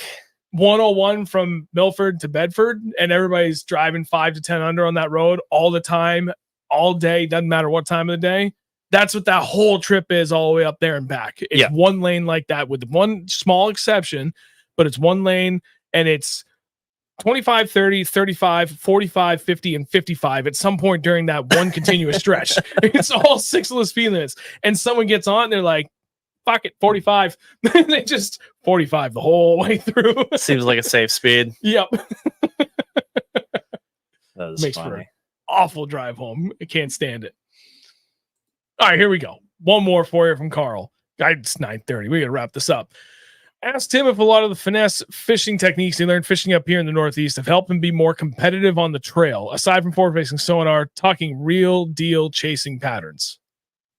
What do you mean by real deal chasing So patterns? I guess a lot of the finesse fishing you learned up here, how much of that has helped you down there? I mean,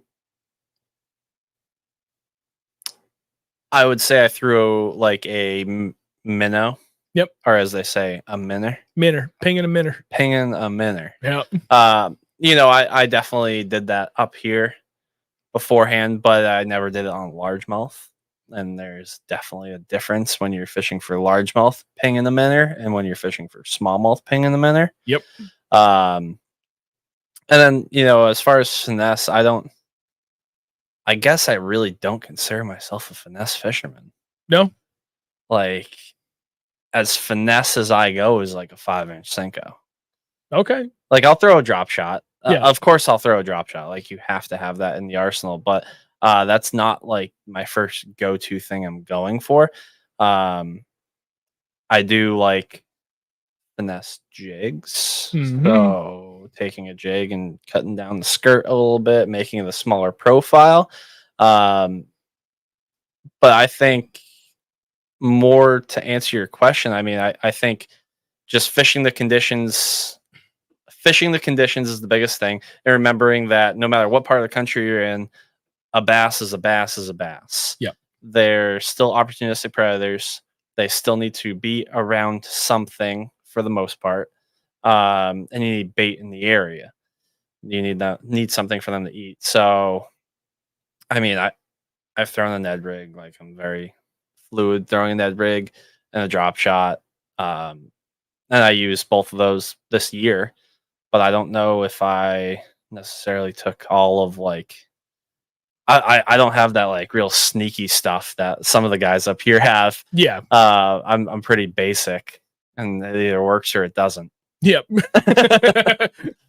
There's a lot of freedom in having that simplicity, though. You know, like, you just keep it simple, stupid. I'm gonna throw 2 different jigs. I'm gonna throw 4 other baits beside that, and you know, if they're not biting those, then I'm not gonna catch them. Yep. But it's what I have 100% confidence in. Yeah, and That's the key. You can make that work. Ice out to ice in. Largemouth, smallmouth, stained, clear water, doesn't matter. Yeah. Deep, shallow, you make a jig work. It just catches them. You just got to find those Every nuances. part of the country. Yep. I recently caught some flack because I did like 4 or 5 videos in a row. And I really I did not get to post much this year. Which is a shame because I enjoy the editing process. It's fun. It's nice being creative with it. I have plenty of GoPro footage if you want it. I barely have enough time for my own. But I did like 4 or 5 jig videos in a row, and I got on. What the hell was I forget what the hell I was doing? They're like, let me guess, it's another jig day. And I'm like, well, yeah. We say like it's a bad thing. Catching fish on a jig is one of my favorite ways to catch a bass. 100%. Because you either just feel your line moving away from you. Yep. Or you feel them thump it. But no matter what, your hookup percentage, your bite to land ratio on a jig is some of the highest out there. Yeah. It's extremely hard to beat it. Like, it is very high ratio of, if I get a bite on this, it's 90% of the time, 95% of the time coming into the boat. Yep. And that's efficiency. Yes, it is. Where you could throw something like a jerk bait instead. That'll get more bites, but yeah. How many fish do you lose? Too many. Ooh. Sorry. Thank you very much, Andrew. That was a question I meant to ask earlier and I forgot. What stop are you looking forward to the most for 2025? All right, so we played this game last year. We did, and you would say did not work. No. What was the place in the Carolinas? Murray. I was looking forward to Murray the most. Yep. Largemouth, they're hard to catch. They are very hard to catch. So be careful with your answer here. What stuff are you looking forward to the most? I mean, they call it the Goat Lake. I never knew that until after I went there. Lake Fork. Yeah. Just because at any moment you have the opportunity of hooking a 10-pound bass. Yeah. And it showed out last year. Yep. The weights are not going to be that high this year. Yeah, no, it's MDF. It's close enough to wood. Just based on the time of year. Yeah. When we're going to be going there. But just a little redemption there. Same thing, decision making there, like zigged when you should have zagged. And I just like it. Yeah, I bet. Like it's fun. Like I stay at the Burning Stump Motel. And if you guys ever bring your boat down there, that's the only place you stay. Nice. Okay. Because you park your boat underneath an overhang. So even if it rains, your boat stays dry. Oh, is it overhang or like in an actual garage? It's like an overhang, and then your rooms are under the overhang. So like you walk by your boat to go into your room. Okay. I was thinking there's another hotel. I think it's at Toledo Bend that they just built where it's like like almost like condos long. And then there's a garage underneath where you stay. That is at Grand Lake. Oh, okay. I thought there was John one like Stewart, the old Nation tournament director. Yeah. Built Grand Lake of the Cherokees Lodge. Oh, okay. And I stayed there. That's unbelievable. Yep. Too. Because it's the same thing. It's people who bass fish. They understand it. They understand. Yeah. So you stay there and all your stuff's super safe. You can go. You don't need to cover your boat. You keep it underneath the cover, the overhang. It can be pouring out. Yeah. And you can retie. They have lights on, so like you can see what you're doing. Doesn't matter what time of night. That's awesome. So I'd say Fork. Love to get a touch of redemption on it. Yep. Because I only weighed 4 fish on day 2. But it's not easy. Everyone thinks it's easy there. It's not easy, but it's 10-pounder swim. Yep. Least favorite.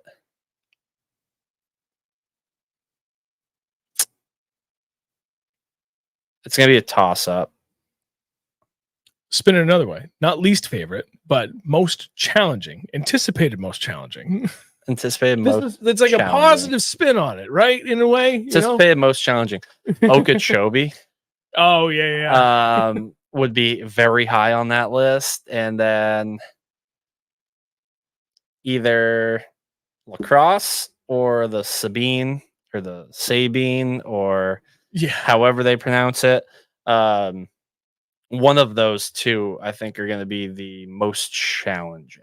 So, memory serves correct. Sabine is historically low weights, right? Like if you catch a 4-pounder, it's like catching a 12 anywhere else. Okay, so I did remember that correctly. And then same with Lacrosse. I think that was another one where it's like, 12, 13, 14 pounds is a really good day there. But if you can catch like 15 or 16, like you jump. Yep. But I think the weights are worse down in Texas. Yes. Like they're smaller weights. Yep. Which is really funny, right? Because like you go from Lake Fork, which is, about one of the best. Of the Giants. Yep. And then you go to the Sabine and it's like, cool, 12 pounds. You're a leader. If it's that much. Right. Yeah. Which is just funny that. But the Sabine is a fish catching derby. Yep. Like you will cull through, from what I've been told, you will cull through 30 to 50 fish a day. Holy hell. Yeah. See, I need to think something like that right now. like I had this past weekend. Yeah, but they're 12 inchers, 14 incher, and then they're not big. But then when you get that big bite, you have to be ready for it. Yeah. But I don't know. My best finish this past year was on the Harris chain in Florida, and who would have thought that? Not me. Yeah. But just fished the moment, made the right decisions. Yep. Keep doing that for 2025. You'll be just fine. That's it. Yep. And in the meantime, I will either be donating to you on the river shortly, or maybe I can steal a little bit of your lunch money for once. It can happen. I will be on the Connecticut River, and I believe it's 2 weeks. I need to check my calendar on that. Yeah, I'm going to sneak out for one of those. Are you doing the blade bait showdown thing? November 30th. The Silver Buddy Silver Buddy. Smackdown. Yeah. Absolutely. I will be there. I will. That one I know I'm donating. It is the best time of year to fish Winnipesaukee. I have fished Winnie exactly once after the first weekend of October. It gets easier. Yeah, I intend to go up there and just start putting the time on it to understand it. I'm going into this tournament that if I can put in the time, I like my chances of at least having a respectable finish. But I'm also going there primarily with the intent of I know a lot of guys showing up, and I just want to be there, hang out, and I'm happy to donate my money for the cause for the day. I am realistic. I know where my limitations are, and I know that I'm going against a bunch of guys that have tens of thousands of hours on this lake at various times of the years against my 8. Yeah. Let's be realistic about this. It is my favorite time of year. Yeah. Because if they're not biting in one spot, just go to the next. Yeah. They are biting somewhere. The one time I fished there at the end of the year was last December, and we launched a Back Bay. And I forget why we decided to, but we literally ran every single one of those points on, like, if you come out to the Broads and go to the most northern point of the western side of the Broads and draw a line straight down, I fished every point and rock pile in that, from that line to the shore, and we got 2 fish. They're probably big though. No, they weren't. I couldn't tell if it was just these were the wrong spots or if it was just an off day. But then Kevin Faniff is over on a different side of the lake and they caught like 100 fish. I'm like, okay. Yeah.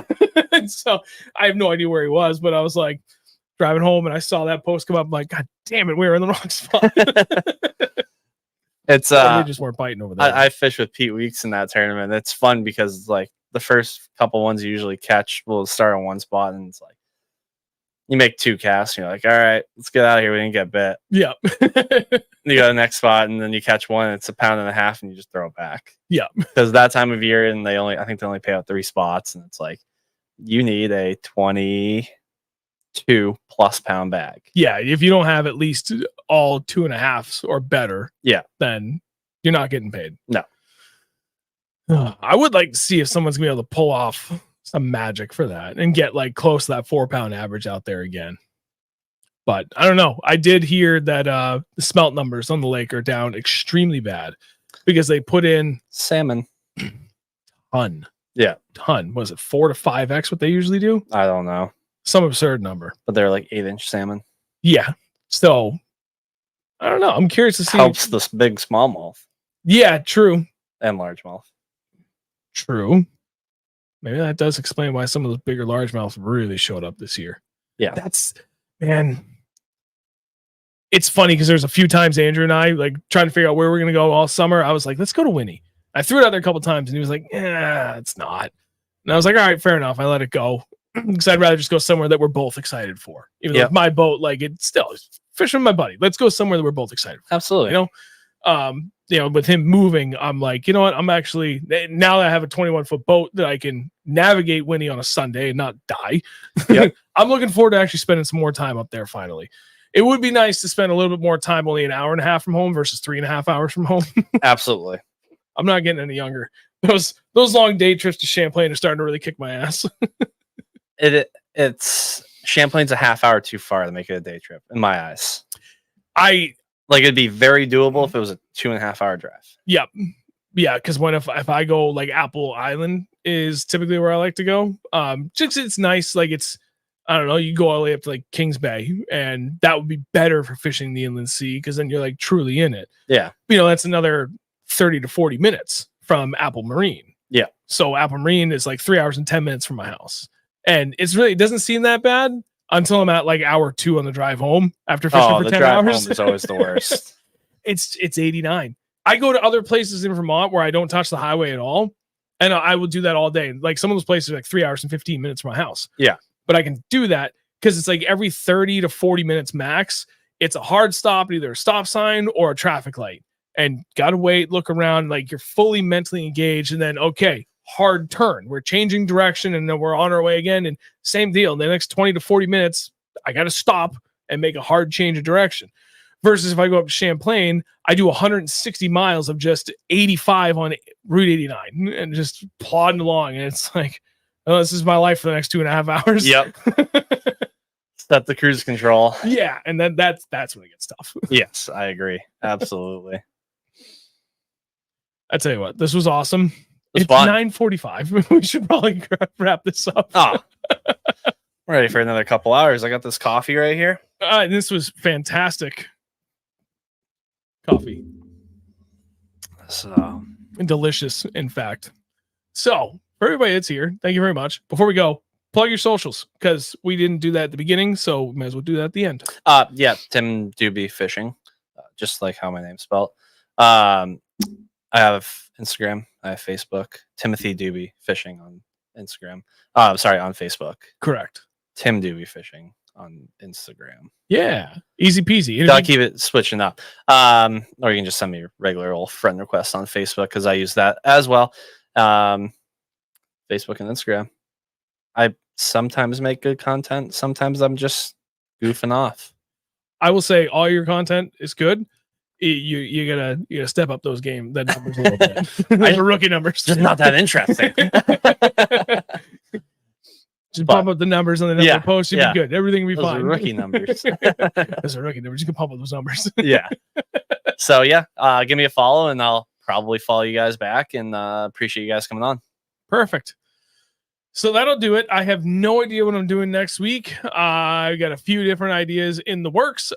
Dennis is still going to be MIA for the remainder of the year, and that has not changed. So if you have any ideas you want to shoot my way, by all means, please do so. I don't care where you do it. Instagram, Facebook, YouTube, and random comments. Either way, I will see it and I will get to it. So for everybody who's here tonight, thank you very much. If you haven't done so yet, before you leave, please drop a like, whether you're watching YouTube, Facebook, doesn't matter. If you haven't subscribed on YouTube yet, please do that. If you haven't followed on Facebook, please do that. Like all those things help immensely. Otherwise, see you guys next week, 8 p.m. Eastern, every Wednesday night. As always, youtube.com/@ReelNorthernBass. I will have a regular fishing video up on Friday for you. So there's that. And otherwise, you'll have a great night.